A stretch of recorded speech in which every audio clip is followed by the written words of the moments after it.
Welcome to PG Pulse, Press Ganey's podcast on all things healthcare, tech, and human experience. In this podcast, we'll be joined by some of the best and brightest minds in the industry to discuss challenges, share insights, and innovate the future of healthcare. Thanks for tuning in. We hope you enjoy the conversation.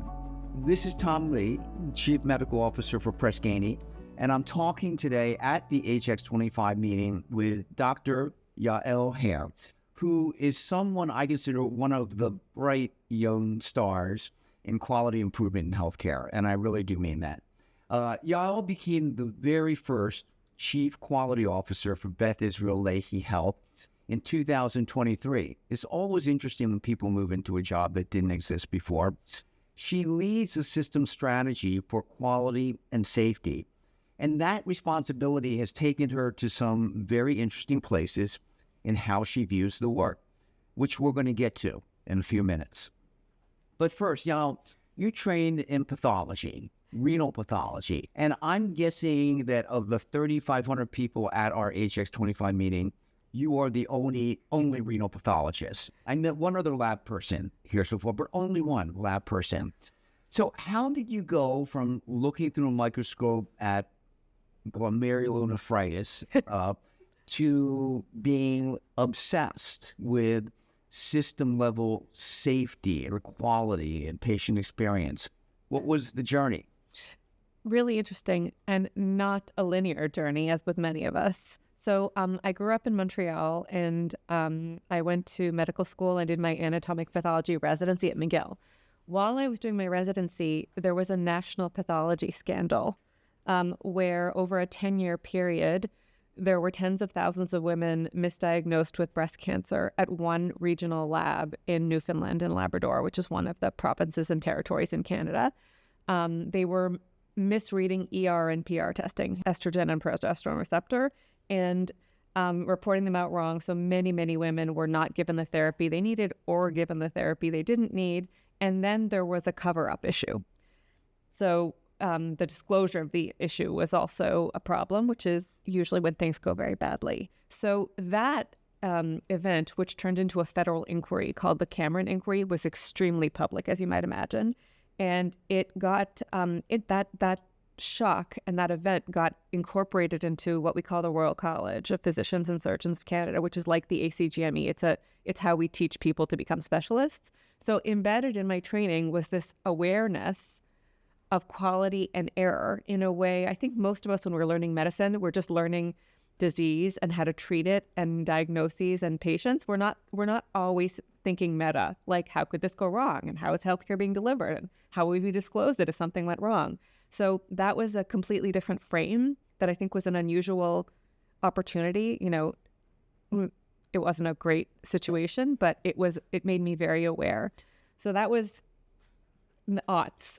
And then I moved to Boston to become a renal pathologist. As you said, I went to Mass General to do a fellowship. I wanted to stay in Boston for personal reasons. And I went to go to the BI. They had just had a big prostate cancer mix-up where they diagnosed one young man with cancer and they told a man with cancer that he didn't have it. So they mixed up two biopsies. And, you know, everything ensued that you might imagine, and they were looking for someone who was interested in quality. So I said I would try it. And about the time I started, Tejal Gandhi founded the Harvard Medical School Quality and Safety Fellowship.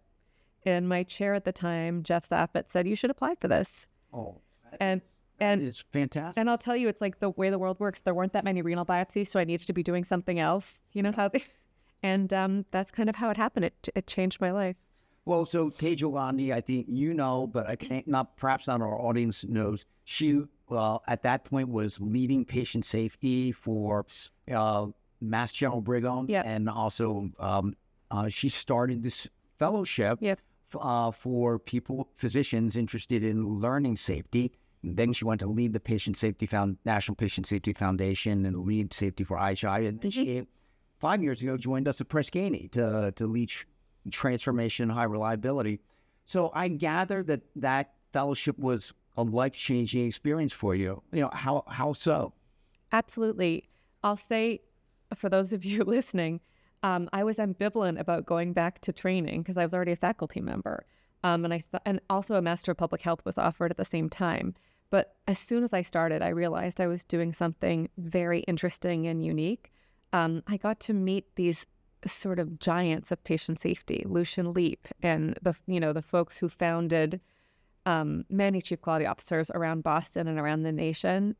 Really interesting folks, Tejal, of course, and just learning about the events that shaped the safety movement in Boston. Of course, we have an unbelievable history with Betsy Lehman, the breast cancer patient, Globe reporter who was overdosed with chemotherapy and died at the Farber many years ago, and there's a foundation named for her. And that fellowship really taught me to think about safety and about systems and about regulatory policy, reimbursement, but also change management and empathy. Like, it was left brain, right brain, plus all these incredible thought leaders who I maintained connections with ever since and have been incredible resources for me as I've led safety in various organizations. Well, I think that those folks that you referred to as giants from like 20 years ago, they were giants. But like, one of the reasons why I wanted to talk with you today is because I actually think you and some of the other folks, in our meeting, in our community who aren't actually at the meeting, are the next generation of giants in a different way, because you are thinking beyond the silos of safety and other dimensions of quality and think about how do they all go together. And that is revolutionary. And it is a huge step beyond what the giants of the past were talking about. Now, I know you just recently talked to your board about this at Beth Israel Lahey Health, and I don't expect that you can disclose what board discussions were like, but if you can give our audience a feeling for what's the argument that you put before the board and the data that went with it, and then you can hint to us how the discussion went, go ahead. But if you can't, at least tell us what did you propose to them? Thanks for your sensitivity. I think so. If you just go back maybe 10 years to how quality and boards interacted, I would say it was very data-based and also regulatory focused. So whatever quality contracts with payers mandated us to measure, we would report out on, whether it was readmissions, length of stay, infections, mortality, whatever it was. We did those things because there were dollars tied to them, or because we had to for Joint Commission or for CMS or for others. So that was kind of the baseline, like follow the rules, yes or no kind of situation. And over time, because of Tejal and many other leaders, we've thought more broadly about safety. And at the BI originally was where we came up with emotional harm and how patients can be harmed in more not so subtle ways, but not so black, like instead of just wrong site surgery, something that, telling someone they have cancer and then they don't, they're physically okay, but if you live with that for a while, that's actually not okay, right? And totally unacceptable. Yeah, Ken Sands came up with that work, and he called them disrespect events. Yeah. And that was like, as a decade ago, but it was incredibly powerful. So Ken was my mentor and boss at BI when I was a fellow for 10 years at the BI. And he and Pat Folcarelli came up with, as you say, what they called respect and dignity, which became a term that people used in the safety literature. So we have evolved from sort of regulatory compliance finance to a safety.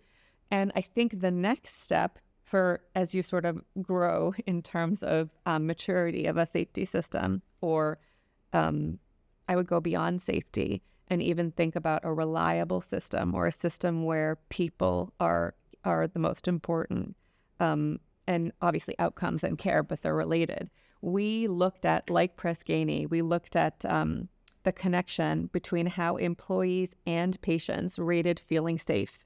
So you would ask patients how safe the environment was, or you would ask employees about a culture of safety and about reporting and how they felt. And in both cases, they were tied to the experience and outcomes of either the patient or the providers and employees. So in the case of patients, it was tied to how highly they rated the ratings of the hospital or ambulatory care setting, which is not a big surprise. Like, if people don't feel safe, turns out they don't like the care they get. But we hadn't made that connection before, where we put together safety with experience, which of course is part of our contracts as well. So it ties back to the beginning. And with employees, it tied to retention, joy, engagement, all the things that matter to us post-COVID, and certainly as it's really hard, as you know, to recruit and retain healthcare workers. So thinking about not siloing out HR, human resources for employees, and all the quality and safety people for patient experience, coming together and saying, what does it feel like to walk through the door of a BILH facility? What does it feel like? Does it feel like people care about me? Does it feel like people are trying to do the right thing? Does it feel like they're open? And I think most patients and employees understand that there's imperfection in the system, but that sense of that people mean well and that they're trying to listen and they're trying to adapt to patients' needs. I'm going on and on, but I think it gets back to patient-reported outcomes and incorporating patient feedback into care redesign and employee feedback into care redesign. Well, you're describing a really beautiful evolution where, like, you begin with being obsessed with trying to prevent harm, like these galling events that you describe. And then you extend your notion of what harm means to include emotional harm. That phrase came along after Ken Sands and the BI folks started talking about disrespect events. And I think we started to really understand that emotional harm was a very big deal in the wake of the George Floyd murder in 2020 and during the pandemic. But then you and a subset of people, and it's only a subset, have not only sort of understood that you can't take these on without the employee issues. So it's like you suddenly went from 2-dimensional to 3-dimensional in terms of thinking about the work, and now you've been showing at in your organization that these data really are highly correlated. The work is intertwined. They're shockingly correlated. Our data for rating safety, if you segment out folks who rated highly safety, I think it's like 4 and up out of 5 versus not. The percentile correlation, the top percent is like 98, and the lower centile is second centile for patients who don't feel safe and their willingness to recommend. I mean, it's not subtle. So that's been the most surprising thing for us. We thought, maybe there would be some variability, but it was pretty much across the board. So how, so you've shown the correlations, and we've seen in Press Ganey data, right? But we, for better and worse, we often give most of our attention to looking at data on massive scales and millions of data points, but you, because of you're managing, you look at things like down to the patient unit level. Like, how far down have you looked at the correlation and the intertwinement of experience of the employees and safety and patient experience? I know we know it exists nationally. We also believe it would exist, institutionally, but does it go lower? So microenvironments are key for understanding culture and for changing and for engagement. We're just beginning on our journey. So we do collect data. It's variable depending on the unit. We're much better with ambulatory care sites. So we go by site and we can tell how people are doing.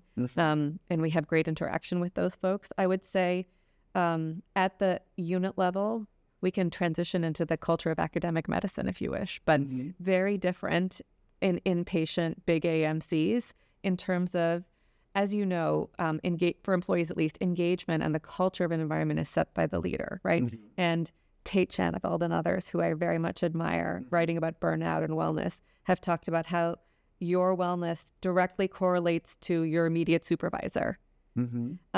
And I think in academic medicine, we've valued leaders for a set of skills that were really critical for discovery and innovation and research and teaching.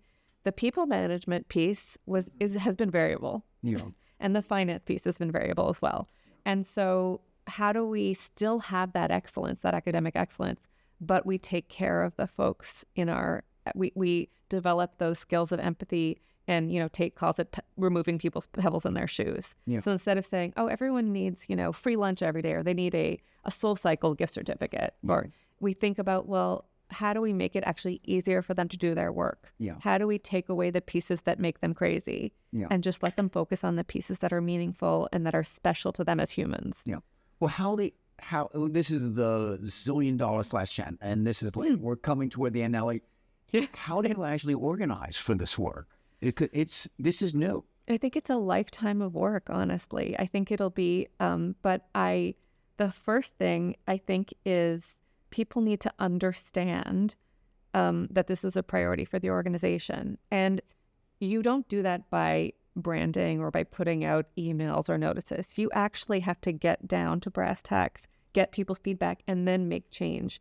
Trust is, as you know, because of all your books, is at the core of all of this. And trust is only built with, hundreds of interactions where someone asks for something and there's a difficult thing and you do the right thing. You help redesign care, or you make it right with a patient. So, I think it's really tough, but looking at trends and feedback about how it's difficult to deliver care, or patient, that's from the employee side, and the patient side, what are the experiences of care? We think it's X, Y, or Z. And the other thing is people think, oh, patients, it's all one thing. Let's make it quieter and they'll be happy. Patients are humans. They want different things depending on who they are. So how do we adapt to that? Is it by group? Do women need something? Are there equity issues in terms of access or in terms of the experience of how we communicate with folks? And I think we need to treat patients the same way we treat people in other industries, right? That consumers aren't treated as a group of just one flavor of human, right? Mm-hmm. So I think meeting people where they are and hearing their feedback and redesigning care around that in a much more nuanced, personalized way, the same way we've done with cancer care and others, but in the experience of care, and the same with employees. Obviously, you can't boil the ocean, right? That's the expression. But if you look at the major themes of what people want, they're very similar. Mm-hmm. Well, I think the work is endlessly interesting. What could be more interesting than the issues that we're talking about here? And I do think we're learning things. And Tate Shanafel was emailing me last night, telling me about something I wrote about in the new book on social capital, about how they organize groups of clinicians for getaway meetings to learn about what Stanford was up to, and then they started for a subset asking them to bring their partners and spouses, and it's transitivity. And they found that when the partners know each other and know what Stanford is trying to do, the buy-in was so much stronger. And so we're learning about things like, how do we go about building social capital? I am completely confident that you and your colleagues are going to figure out stuff and share it and amplify your impact. I hope Press Ganey and any Jim Catalyst can play roles in amplifying your impact. But it's going to be fun to watch. So thank you, Yael, for joining us. And I know that your comments are going to have impact on a lot of other leaders out there. I'm grateful to you, Tom. I know we share a vision for patients and families and healthcare providers and employees. So thanks for this opportunity to chat. That's a wrap. Thank you for joining us today, and special thanks to our guests for sharing their time and insights. Stay tuned for our next episode, which will be released soon. In the meantime, visit our website where you'll find more information on the human experience and a lot more.